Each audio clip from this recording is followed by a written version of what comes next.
எங்க சில ஸ்கூல் புள்ளிஸ் போதைப் பொருளை புதைக்கிறப்ப அவங்க டீச்சர் கிட்ட மாட்டிக்கிறாங்க. அத போலீஸ் கிட்ட சொல்லாம இருக்கிறதுக்காக டோகி அவங்க கிட்ட இருந்து 1 மில்லியன் yen பணம் கேட்கிறான். என்னதான் அவங்க பணக்கார வீட்டு பசங்களா இருந்தாலும் அவ்வளவு பெரிய அமௌண்ட் அவங்க பேரண்ட்ஸ் கிட்ட அவங்களால கேட்க முடியாது. இருந்தாலும் புள்ளி லீடர் அந்த பணத்தை தரேன்னு சொல்றான். ஆனா டோகி கிளம்புனதுமே யாருக்கோ கால் பண்றான். அன்னைக்கு நைட் டோகி அவங்களால பாதிக்கப்பட்ட பையனை மீட் பண்றதுக்காக போறான். அவன் அந்த பையன் கிட்ட சீக்கிரமாவே நீ ஸ்கூலுக்கு வந்துடலான்னு சொல்லிட்டு போறப்ப கொஞ்சம் சாப்பாடு கொடுத்துட்டு போறான். அங்க இருந்து அவன் அம்மாவோட கடைக்கு போன அந்த பையன் கடையை க்ளோஸ் பண்ண ஹெல்ப் பண்ணிட்டு ரொம்ப நம்பிக்கையோட அவங்க கூட்டிட்டு வீட்டுக்கு போக ஆரம்பிக்கிறான். அடுத்த நாள் டோகி பணத்தை வாங்கலான்னு போனா புல்லிஸ் அவன் எதிர்பார்த்த மாதிரி சில கேங்ஸ்டர்ஸோட வந்திருக்காங்க. அப்ப டோகி ரொம்ப காமா அவன் ஆளுகிட்ட எதையோ சொல்லிட்டு அவங்க எல்லாரையும் அடிச்சு துவைக்க ஆரம்பிக்கிறான். அவன் உண்மையான முகத்தை பார்த்துட்டு புல்லிஸ் பயத்துல நடுங்க ஆரம்பிக்கிறாங்க.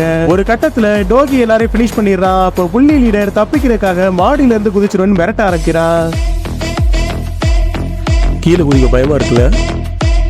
எத்தனை பசங்க நீ தள்ளி விட்டுருப்ப? சாவுடா.